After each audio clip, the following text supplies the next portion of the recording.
صدیوں پرانی ایک عظیم خلافت جس کی جڑیں کھوکھلی کرنے کے لیے کسی بڑے فوج کی نہیں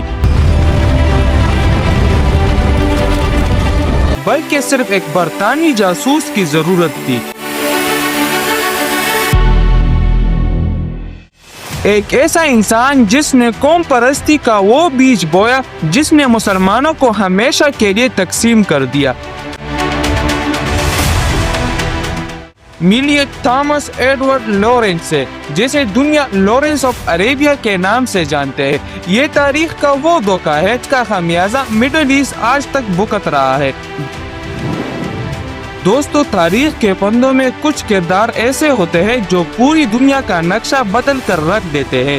آج ہم ایک ایسے برطانوی جاسوس کی بات کریں گے جس نے اکیلے اپنے دم پر اپنی چالاکی سے صدیوں سے قائم مسلمانوں کی سب سے بڑی طاقت خلافت عثمانیہ کی جڑیں کھوکھلی کر دی۔ ایک ایسا شخص جس نے عربوں کو ترکوں کے خلاف بھڑکایا اور قوم پرستی کا ایسا بیج بویا جس نے مسلمانوں کو ہمیشہ کے لیے تقسیم کر دیا۔ اس شخص کا نام تھا تھامس ایڈورڈ لارنس، جسے آج دنیا لارنس آف عربیہ کے نام سے جانتے ہیں۔ آخر یہ شخص کون تھا؟ یہ کہاں سے آیا اور اس نے کیسے مسلمانوں کو آپس میں لڑوایا؟ آئیے جانتے ہیں آج کی اس ویڈیو میں۔ تھامس ایڈورڈ لارنس 16 اگست 1888 کو ویلز برطانیہ کے شہر میں پیدا ہوئے۔ اس کی پیدائش ایک انتہائی پیچیدہ رشتے کا نتیجہ تھی۔ اس کا باپ تھامس ایک امیر اور شادی شدہ آدمی تھا جو اپنی بیوی کو چھوڑ کر اپنے بچوں کی گورننس کے ساتھ رہنے لگا تھا۔ لارنس انہی دونوں کا بیٹا ہے۔ لارنس بچپن سے ہی ایک ذہین طالب علم تھا۔ اسے پرانی عمارتوں، قلعوں اور آثار قدیمہ کا شوق تھا۔ جب وہ آکسفورڈ یونیورسٹی پہنچا تو اس نے مڈل ایسٹ کا سفر کرنے کا فیصلہ کیا۔ اپنے اس سفر کے دوران اس نے نہ صرف عربی زبان پر عبور حاصل کیا بلکہ وہ عربوں کے رہن سہن، ان کی قبیلوں اور ان کی سوچ گہرائی سے سمجھنے لگا، اور یہی وہ چیز تھی جو آگے چل کر خلافت عثمانیہ کے خلاف سب سے بڑا ہتھیار بنی۔ 1914 میں پہلے جنگ عظیم ورلڈ وار 1 شروع ہوئی۔ اس جنگ میں خلافت عثمانیہ نے برطانیہ کے خلاف جرمنی کا ساتھ دیا۔ برطانیہ جو اس وقت دنیا کی سب سے بڑی طاقت تھا، مڈل ایسٹ میں اپنی کالونیوں کو لے کر خوفزدہ ہو گیا۔ ترک فوجیں مسلسل برطانیہ فوجوں پر باری پڑ رہی تھی۔ اس وقت برطانیہ حکومت کو ایک ایسے شخص کی تلاش تھی جو عربوں کو سمجھے اور انہیں ترکوں کے خلاف استعمال کر سکے۔ ان کی نظر لارنس پر پڑی۔ برطانوی انٹیلیجنس نے لارنس کو جاسوس بنا کر مصر اور پھر عرب کے ریگستانوں میں بھیج دیا۔ یہاں سے شروع ہوتا ہے مسلمانوں کی تقسیم کا وہ کہ جس کا خمیازہ مڈل ایسٹ آج تک بھگت رہا ہے۔ اس وقت مکہ کا گورنر شریف حسین بن علی تھا۔ لارنس نے شریف حسین اور اس کے بیٹوں سے ملاقاتیں شروع کیے۔ لارنس نے انتہائی چالاکی سے ان کے دلوں میں عرب قوم پرستی کا زہر کھولا۔